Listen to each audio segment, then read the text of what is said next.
Hadis kedua dari Rasulullah SAW, alangkah borosnya wudumu hai Sa'ad. Sa'ad pun berkata, apakah dalam berwudu ada pemborosan? Rasulullah SAW bersabda, ya, meskipun kamu berada di sungai yang mengalir. Jadi, Bapak Ibu sekalian, Rasulullah sudah menasihati kita untuk tidak boros.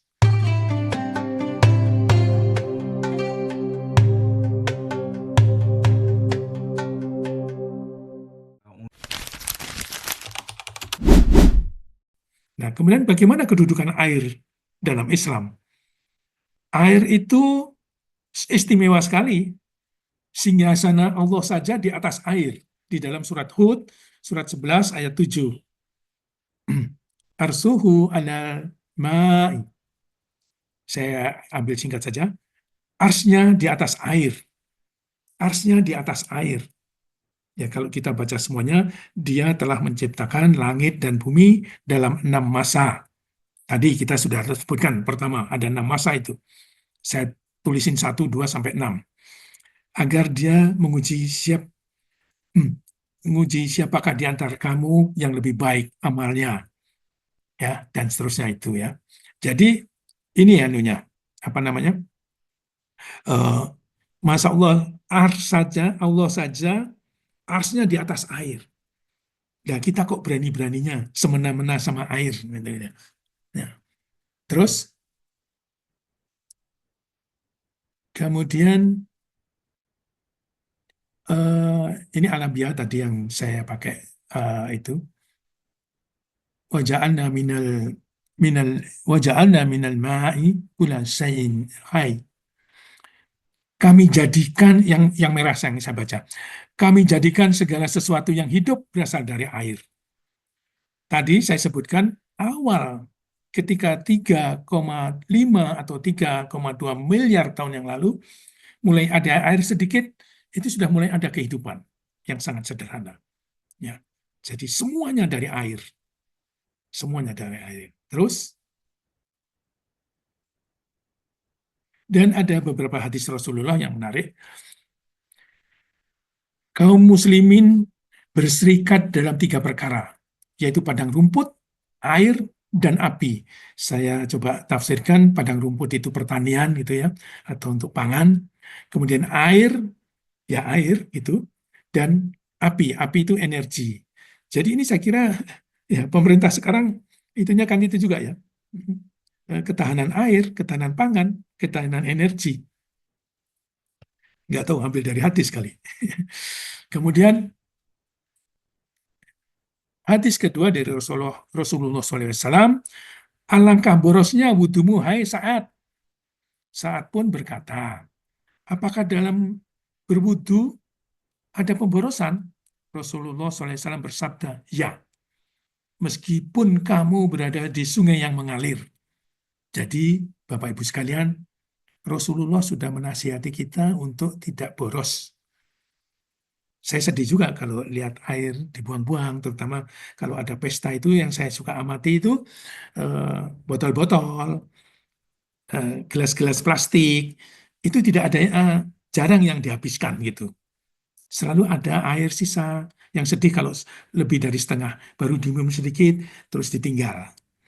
Kemudian Nabi, catatannya itu, Nabi betul. Nabi SAW, Rasulullah SAW berwudu dengan 1 mud air. Mungkin Pak Hasan bisa bantu saya nanti. Dan mandi dengan 1 sya. 1 sya. Sampai 5 mud air. Jadi 1 sya itu 4 mud. 1 mud air itu kira-kira 500 cc sampai 600 cc. Di dalam buku dari Brian Sagan saya baca itu, beliau memuji sekali air di dalam Islam itu, beliau memuji sekali, sangat bagus sekali katanya. Bahkan Rasulullah sudah concern mengenai air sejak lama. Dan di dalam itu, buku itu disebutkan 1 mud itu juga sekitar 600 cc. Terus, nah sekarang bagaimana kondisi air kita ini hampir selesai. Ini cepat saja. Kita sedih juga lihat Pak Gubernur eh, sidak-sidak itu, tuh kaget juga kita. Ini adalah Citarum, gambar Citarum, dan di bawah itu Ciliwung yang membelah kota Jakarta. Bayangkan sungainya seperti itu. Ya, bayangkan seperti itu. Kemudian daerah aliran sungai rusak, hampir 80% kalau tidak salah di Jawa. Itu rusak. Berkurangnya tutupan hutan. Di sini mungkin banyak ahli pertanian, ahli apa dalam jamaah ini ada ahli kehutanan, itu beliau-beliau mesti mengenal tentang ini. Ada peningkatan sedimentasi, pencemaran air, dan perubahan fungsi lahan. Kemudian kalau kita lihat juga pengambilan air bawah tanah permukaan itu banyak berlebih, mungkin juga tidak terkontrol. Kita itu jarang mungkin tidak dilaporkan atau dengan eh, tidak apa namanya mengebor dengan ilegal gitu ya. Hmm. Itu di Jepang itu penggunaan air bawah permukaan itu dibatasi atau bahkan mungkin di itu karena kota Tokyo itu pernah turun. Kemudian karena banyak penyedotan air, kemudian kembali diinjeksi. Nah, sekarang mereka banyak pakai air permukaan. Kemudian kepedulian masyarakat rendah terhadap sumber daya air, boros, mengotori air, dan lain sebagainya. Ya, saya boleh cerita sedikit saja saya pernah ke New Zealand, kami dibawa untuk melihat salah satu sungai yang dari pegunungan kemudian memotong eh, padang rumput yang luas sekali, kemudian masuk ke kota dan kemudian ke laut. Saya tidak sampai ke kota dan ke laut, tetapi sampai di eh, padang rumput yang luas itu. Itu Masya Allah itu. Air itu mengalir jauh ke bawah. Kemudian di padang rumput itu terlihat biri-biri, biri-biri semua, banyak banyak sekali biri-biri. Kemudian kita lihat saluran tersian kecil, saluran kecil itu di situ banyak berkumpul apa namanya biri-biri. Ternyata di situ si saluran yang kecil tadi ditutup dengan apa namanya ini? Ditutup dengan tutup yang dari aluminium. Jadi enteng sekali. Kita buka itu kita masukkan lagi. Jadi begitu kita tutup, air melimpah ke sekitar situ, padang rumput, dan biri-biri itu meminum air dari saluran tersier tadi ya. Jadi Masya Allah itu surga dunia itu. Jadi terus, nah sebagai penutup, Bapak Ibu sekalian, kehidupan kita tidak pernah terlepas dari sumber air. Kita sudah tahu peradaban awal manusia juga bermula dari pengaturan air.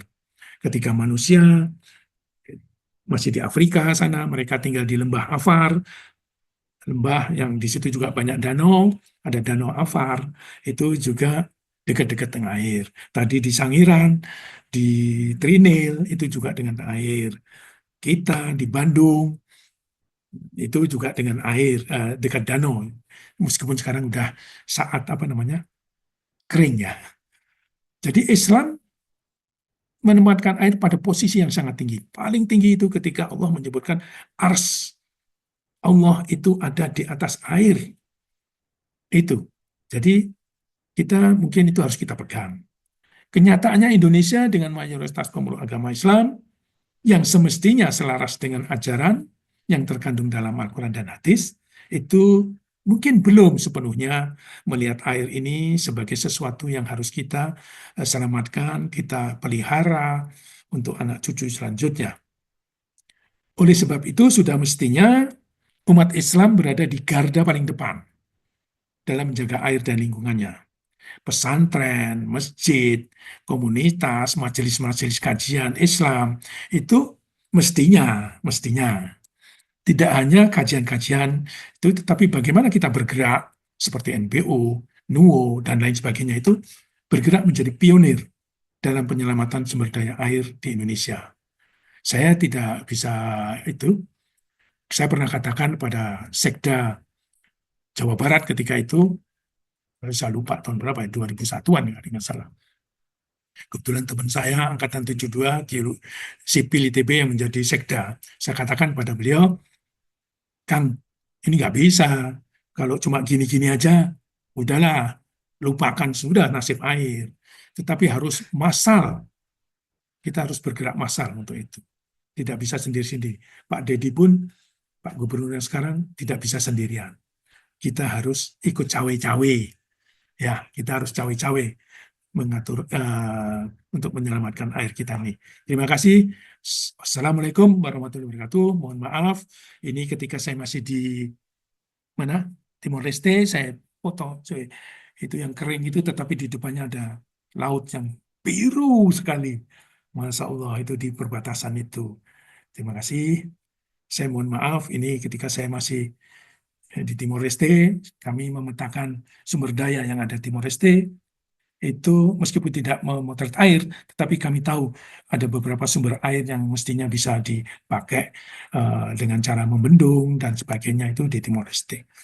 Nah, ini salah satu dalam proyek itu kita bisa memetakan uh, mineral, keberadaan minyak dan sebagainya itu. Kebetulan negaranya kecil jadi bisa cepat bukan dengan survei udara ini. Terima kasih, mohon maaf atas bila tidak berkenan, mohon kiranya memaafkan saya. Terima kasih. Assalamualaikum warahmatullahi wabarakatuh.